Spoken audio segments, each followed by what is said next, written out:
Coming off a bronze at EuroBasket this weekend. Here he is with his brothers, Kostas and Thanasis.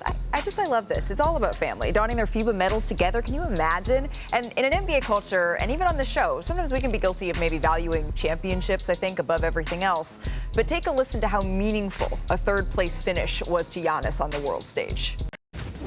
This is one of the biggest probably accomplishment that I've ever accomplished as an athlete. I know I've won an NBA championship, but there's no feeling like representing your national team and representing 12 million people that breathe and live this national team.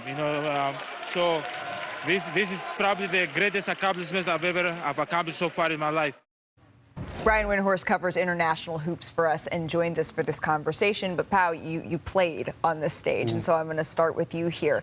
I think a lot of people listen to that and say, wait, but third, that's not first, and Giannis has done that in the NBA. So can you just help us understand why this means so much to Giannis? Yeah, I love his emotion. I love how much he loves his country, the pride in it, the dedication and commitment that he has to his national team. It's something special to play for your country, something special to represent your country, your people, your fans, everywhere and anywhere you go, but especially when you play for your national team. And, to me, I always took a lot of pride in playing for Spain. A lot of people said that at my game, there was a different Pau playing for Spain than he was for the NBA. Was there? Did you think there was a different Pau? I don't know. I think there was definitely an added thing to it. Yeah. There was definitely a little extra edge that when I played for Spain, there was a unique feeling that I would bring to the equation. Not that I didn't love playing for every and each of the NBA teams that I played for, but playing for your country is just something that it's hard to compare. And it's not just you, right? I mean, you were kind of sharing with us before the show, like, yes, you even saw that from a Tony Parker and other players too. Can you tell us a little more about that? Yeah, and so it kind of hit home in 2007. We were hosting the European Championship in Madrid, and Tony came to me before a big game that they had to play, and he had won already, I think, 2 or 3 NBA championships at that point. And he comes to me and he's like, Pau, I would trade an NBA championship for a medal or for a gold with my national team. He finally got it in 2013, and I know how much that means to him and his family. But that's how it means. That's what it means to a lot of international players to play for the country and achieve that success for their fans. And I think that says so much, Brian, that you're talking about a multi-time NBA champions who still say, no, I would trade this if I could represent my team on that stage. What I remember in 2006 outside Tokyo when Spain and Pau won the World Championship, he had broken his foot in the semifinals, and he was in a walking boot and I think crutches, Pau. I don't remember exactly, but what I do remember is after the game was over, which you beat Greece, by the way, you ran out and jumped on the pile in the center of the court. And I can only imagine Jerry West going, my God, Pau, what are you doing? Protect that foot. We haven't done surgery yet. But to bring this back to Giannis, I just want to say, the last couple of years have been extremely disappointing with the Bucks, but it's not all about that for somebody at that level. Last year, Giannis led the Greeks to qualifying for the Olympics, and then in kind of a Hail Mary, they made it out of the pool play round. And Giannis was so emotional about just that achievement, and that built on this achievement where with his brothers, he was able to get this medal in a huge step for Greece. And being with the brothers is important, not just for your country, but for your family. And playing international basketball is hard for Giannis. The way the teams can set their defenses and the way they can just play it in the lane, it's not set up for him to be successful. He has to change his game to do it. You got to want to do it, and he's got a great reward for the last 2 summers. And this is why Giannis will be an all-time great, and we're seeing it happen in real time because, we have the privilege of watching him play, in person. He does not take a possession off. Every game is a championship game to him. Every game has meaning. It's almost like he's writing a story, understanding that each chapter has its own value.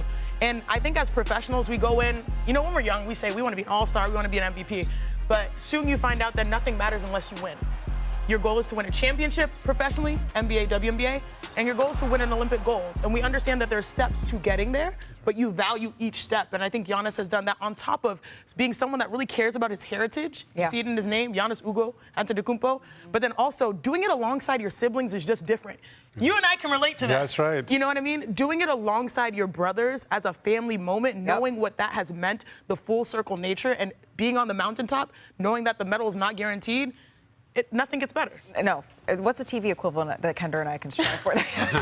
Hosting a show together. Yeah, there you go. Maybe we'll strive towards that. But when we're talking about the world stage, of course, the natural next question, especially because we're sitting here in Los Angeles, is to look towards the 2028 Olympics. And a lot of the conversation right now is, has the rest of the world caught up with the United States? And when you look at the U.S. and the roster, the last 5 gold medals they have won, Kevin Durant was a part of the last 4, and he may actually have his eyes on a 5th. Take a listen.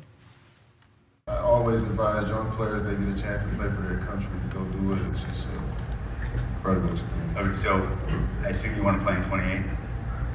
Yeah, if I'm up there, if I'm still me, I don't want the gift of the veteran, like come sit on the end of the bench. I mean, there's nothing wrong with that. Age ain't nothing but a number, but for those of you who have to put birthdays in their Google calendars like I do, KD, he's going to be a few months shy of his 40th birthday, roughly the same age as LeBron was during the 2024 Olympics. So it's not crazy to think that he could play in Los Angeles. Do you think, Pau, that Team USA will still be the favorites when that comes around? I think they'll still be the favorites just because they are the current gold medalist, and they earned that for the last few Olympic Games. It was a fantastic performance that they did in Paris in 2024. Those semifinals and finals will go down as some of the most epic Olympic Games ever. And why not? Well, I think KD has earned that right to be on that team if he so chooses to. I played my 5th Olympics at 41. I was 41 when I played in Tokyo. Did it feel 2021. different? Did it hit different? It hit different. The ice sure, back it was longer? different. Yeah, but so it's possible, and so yeah, it'd be great to see who's going to be in the roster and who's not. But definitely the world will be ready. Brian, one word: world or the field in 2028. You mean U.S. or the field? Yeah, I'm taking the U.S. on home. I'm taking the U.S. on home soil. But the answer about the world catching up, yes, the world is caught up, and that's not an insult to the U.S. That's a credit to the rest of the world. I think that was like 37 words, but I will take it. Sorry. I'm on